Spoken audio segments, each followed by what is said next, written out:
Shield in Space has taken on an interesting turn or two. Unfortunately, since Friday nights I don't always get to watch it, and my In Demand for some reason is running a week late, I didn't get to see last week's episode until yesterday. So I'll just combine the reviews. Welcome to the heart of the stories we tell. My name is Rob, and tonight I will be reviewing Agents of S.H.I.E.L.D. episodes 3 and 4. A Life Spent and a Life Earned.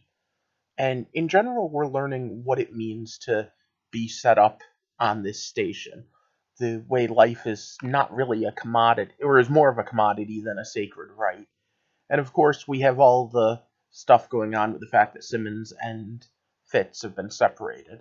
We did get a line in last week's episode about the whole "we're made of stars" stuff, and it just made me wish that they were together for that all the more. Although I have a theory. Now, what I do here is I review stories as they come up, but I also do theory videos every Sunday and throwback Thursdays every Thursday. So if you're interested in joining me in this little thought experiment where I get to the heart of why and how we tell stories, click that subscribe button now. Now, I will say that I'm a little bit off-put with the fact that we're not really just in space, so I don't get to get a bunch of Captain Marvel references like I was hoping for when I saw this.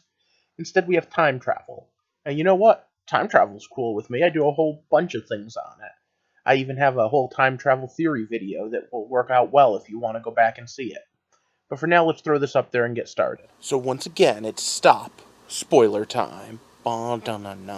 Episode 3 has the scene that was the end of last season, finally, and I wonder whether they retaped it or not. Part of me wants to go back and see. But we still are kind of a little in the hole as to what's been really going on here, because we have the revelation that the debris field is Earth, because it's been quaked apart. But I want you to think about that for a second. How trustworthy are these people? And how powerful is Quake? I mean, part of me almost feels like this is a Earth Breaker or Planet Breaker Hulk situation. Can Quake even do that? But I mean, hey, either way you look at it, it's a cool idea, even if it's something I think is a little overborn for her powers. Speaking of which, she is shown to be really badass using them again this season, and I'm happy for that. Feels like Quake from the comics a lot. Now, having said that, non-comic book characters are kind of showing off to be pretty good too. Both episodes had a really great Mac presence, and a kind of cool Yo-Yo presence, and the fact that they're showing just how different they are while still being the same. Hey, I didn't grow up in the suburbs. I had to fight to survive. Hey, I don't want to lose what I have. I want to try to help everyone, but we can't become the enemy. And it's one of those thought processes that really you got to think about. When do the ends justify the means, and when do the means outstrip the good of the ends? It's probably the entire theme of the season. I like the fact that Coulson even says, okay, and now we've gone full dystopian, when we find out that they've pretty much made it so no one can have kids. Makes sense if you think about it. Easier to control a population if you can control its size. What would happen if, all of a sudden people just started spooting out a bunch of kids? You'd need to have more food, and that more food would cost more of your resources you're trying to use to sell. Man, I feel dirty just thinking like a Cree. So slight change to my future guess with Jenna and Fitz. So all last season we had the whole framework and the evil AI and downloading AIs into people's bodies and into the replicants, why can't I think of the word that Marvel Comics uses all WMD? No. LMD. Oh my god, I think I should just hand in my geek cred. LMDs. What if Fitz downloaded himself into a Fitz LMD, and he's what's on the surface? That way we can still have him later in the season when they get to the surface and find what could survive. And that way they could remnant one of my favorite things from Squirrel Girl. She got sent into the future once and found Mr. Immortal there, and she was all like, hey, how did you get here? And he's like, I took the long road. With the way the episode ends, I guess I'm going to have to wait till next week to find out if I'm right or not. But I just think that would be so cool, especially if there gets to be a point when he has to do something like superpowered or something and reveals the fact that he has LMD capabilities. Now, he might have just time traveled, but we'll see.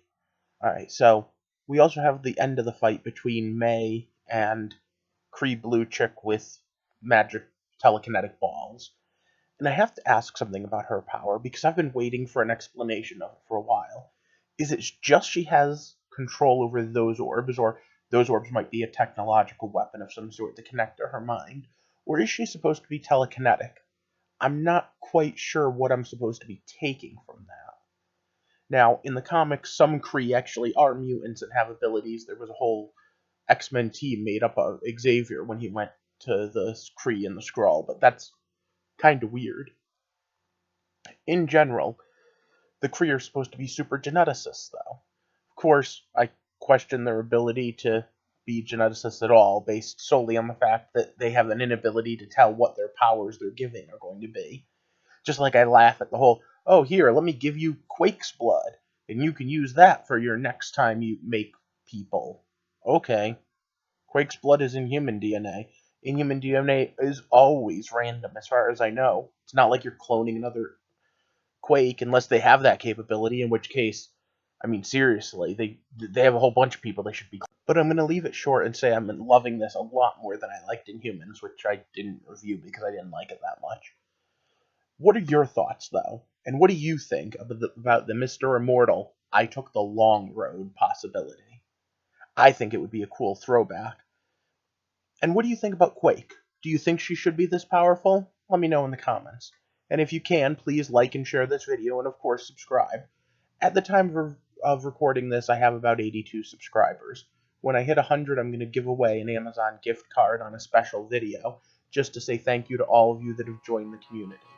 In general, even if you don't subscribe, though, I want you as part of the community. I want to talk and discuss what the themes and symbolism are, and just how and why we tell stories, as we walk through the heart of the stories we tell. For now, I hope you have a good night, and thanks for watching.